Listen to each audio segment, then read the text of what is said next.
Hey everyone, welcome. Today we're going to be stripping away all that intimidating jargon to uncover the hidden engine that dictates, well, almost every choice you make. We're getting right down to the fundamental truths of economics in this explainer. Okay, let's dive right into this. When most of us hear the word economics, we instantly picture, stock market tickers blinking green and red, giant piles of cash, or maybe someone in a sharp suit doing crazy complex math on a chalkboard. But is it really just the study of money? Well, prepare to have your preconceived notions challenged a bit, because the reality touches literally every single aspect of your daily life.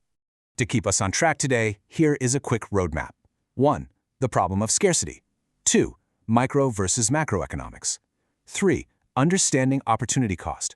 4. The factors of production. And 5. A social, not exact science. All right, jumping into section 1, the problem of scarcity. This is the grand setup, the ultimate tension that unites every single human being on the planet.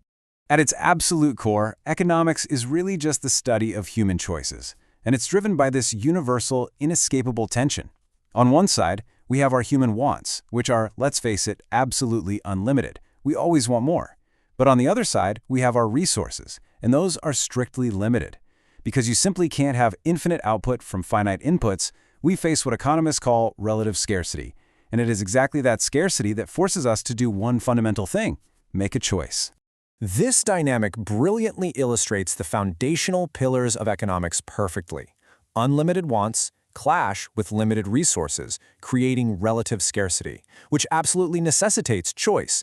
It's wild to think about, but every single economic theory you will ever learn just ripples out from this one simple concept. Because we literally can't have everything, we have to choose something. Moving right along to section 2, micro versus macroeconomics. So once you understand that scarcity forces choices, you need a lens through which to examine them. And economists use two. Think of it kind of like a giant camera lens. Microeconomics is when you zoom all the way in. It focuses strictly on the individual parts of the economy, the single consumers, the single businesses. Macroeconomics, on the other hand, is when you zoom all the way out. It focuses on the economy as one massive, single entity, looking at the big national or global trends. Now, what's really interesting here is seeing this contrast play out with real-world examples. Under microeconomics, we might study the price of a single product, like tomatoes, or the decisions of one individual consumer, let's call him Thabo, or even just the market for bananas. But on the macro level, we aren't looking at Thabo anymore. We're looking at the combined outcome of the decisions of all consumers in the entire country. We aren't looking at the price of tomatoes, we're studying the consumer price index and national inflation. It's the exact same puzzle, just viewed from two totally different altitudes. That brings us to section 3, understanding opportunity cost. This is where economic theory crashes directly into your daily personal decisions. Before we get to the actual cost of our choices, we kind of need to categorize our desires accurately. First, we have wants, which are just general human desires. Then we have needs, which are the non-negotiable biological necessities for survival. And finally, we have demand. Now, this is a very specific economic term. Demand isn't just wanting a sports car. Demand is wanting a sports car and actually having the means to buy it. You only impact the economy when your wants transition into actual demand. And because you can't satisfy every demand, you have to choose. So here is the golden rule. Every time a choice is made, an opportunity cost is incurred. Opportunity cost is basically defined as the value of the best alternative that you could have chosen but didn't. Let me make this incredibly relatable for you. You are spending your time watching this exact explainer right now. The opportunity cost of this choice is whatever else you could be doing with these 10 minutes, maybe grabbing a coffee, taking a walk, or scrolling social media. The value of that forfeited coffee break, that is your true cost of being here with me right now. All right, section 4, the factors of production.